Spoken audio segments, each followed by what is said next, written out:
Cash Express. Et nous allons continuer de parler des cadeaux de Noël. Très récemment, vous avez peut-être entendu parler d'un sondage qui nous disait que 80% des Français accepteraient volontiers un cadeau qui soit un cadeau d'occasion. Et c'est vrai que nous assistons à un véritable mouvement de société, une vraie mode, que nous décrit Le Monde dans un article qui sera publié cet après-midi.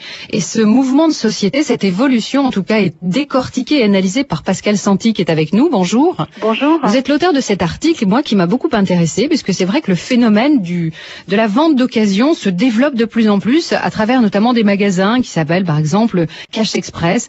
Vous allez nous expliquer un petit peu de quoi il s'agit. C'est le dépôt-vente en fait, la nouvelle formule du dépôt-vente. En fait, c'est le dépôt-vente nouvelle génération, si je puis dire. C'est-à-dire que le particulier en fait vient vendre l'objet dont il veut se débarrasser et en échange, il reçoit de l'argent ou un bon d'achat pour une de ses enseignes. Moi je trouve que effectivement c'est un véritable phénomène parce que vous décrivez par exemple le seul magasin Cash Express qui se trouve dans le 11e à Paris. Vous dites qu'il y a plus de 500 personnes qui s'y rendent chaque semaine.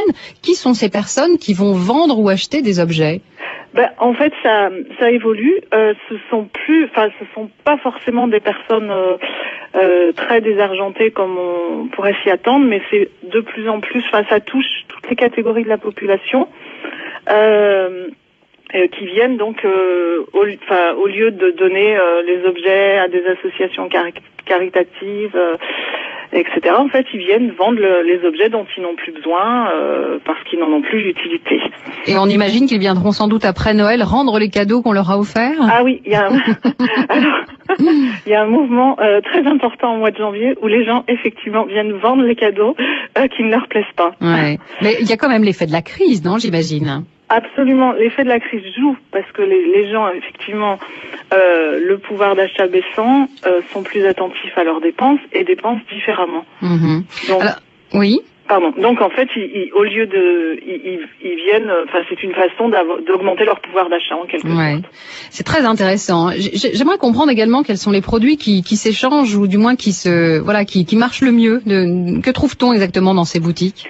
En fait, on trouve de tout, mais les produits qui marchent le mieux, c'est l'hi-fi, l'informatique, les jeux vidéo, la téléphonie.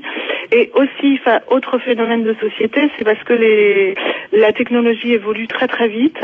Les gens veulent changer très souvent de téléphone, d'ordinateur, et du coup, ils n'hésitent pas à vendre leur objet qui peut avoir 6 mois ou 1 an, dont le phénomène d'usure en fait ne joue pas trop, et à en racheter un autre d'occasion. Donc ce phénomène de l'occasion est une vraie photographie de notre société. Là, il y a à la fois la crise du pouvoir d'achat, mais il y a également ces personnes qui sont en fait des surconsommateurs, qui passent leur temps à acheter des produits, à les revendre. C'est un véritable, c'est un phénomène très intéressant. Oui, il faut pas nier que c'est aussi les sites internet eBay, Price Minister, etc. qui ont en quelque sorte qui ont développé aussi ce système. Et d'ailleurs, on peut faire passer une information. Moi, j'ai découvert grâce à votre article que ces boutiques, notamment Cash Express, pouvaient remplacer eBay. Ils pratiquent ce que vous appelez le drop-off store. Oui, ça se fait beaucoup aux États-Unis. En fait, le drop-off store, c'est-à-dire que c'est Cash Express qui achète le produit du particulier, qui fait la photo, qui rédige l'annonce, qui répond aux questions éventuellement, et qui vend le produit, qui s'occupe de la vente sur eBay, et après donc en échange d'une commission qui donne l'argent aux consommateurs. Très bien. Écoutez, Pascal Santi, pour ceux que ça intéresse, on trouvera toutes les informations dans Le Monde à partir de cet après-midi. Merci d'avoir été avec nous et de nous avoir donné un avant-goût de cet article.